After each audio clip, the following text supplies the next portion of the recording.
عزتمند مسلمانانو د ماشوم دا ویډیو ګورئ یا خبرې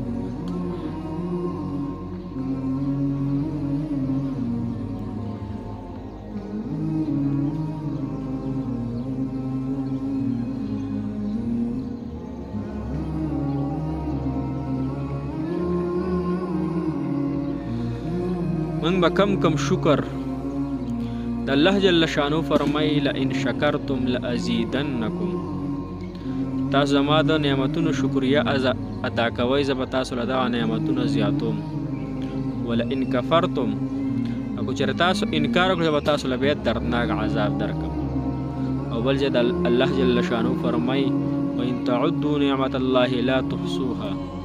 او چېرې تاسو زما نعمتونه شمارلو غواړئ نشه شمارلی دونه نعمتونه الله جل شانه موږ او تاسو باندې کړي بې شماره انعامات الله جل شانه کړي دي ماشوم ته وګورئ د پخپو باندې روټۍ خوري هغه رزق هم پخپو باندې خوري او الله جل شانه موږ ته ښکلې لاسونه ښکلې سترګې پوزه هر شیزونه الله جل شانه راکړي لیکن حساب کتاب یې راسه نه دی کړی لیکن د حساب کتاب ورځ شته دی هغه ورځ باندې به الله جل شانه موږ سره حساب کتاب کوي چې الله جل شانه فرمای لمن الملک اليوم نن د چا بادشاهي ده نن څه شو هغه بادشاهان هغه متکبرین این الجبارین این المتکبرین څه شو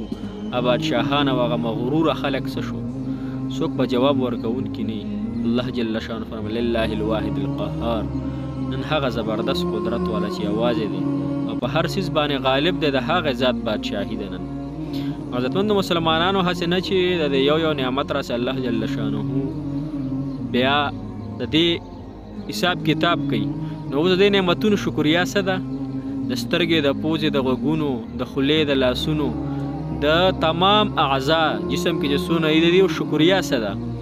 د دې شکریا دا ده چې دا نعمتونه موږ د الله جل شانه په نافرمانو کې استعمال نه کړو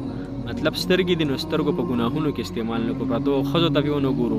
غوږونه دي نو روژه ده غوږونو باندې ګانې بجانې وانه ورو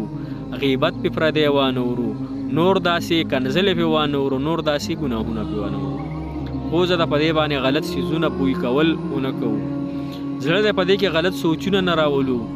په دماغو کې غلط سوچونه نه راولو نو دا د نعمتونو شکریه ده چې د الله جل شانه په تابعدارۍ کې دا نعمتونه دا بدن استعمال کړی شي الله جل شانه مو تاسو نه رضا شي الله تعالی د عمل کولو توفیق رانصیب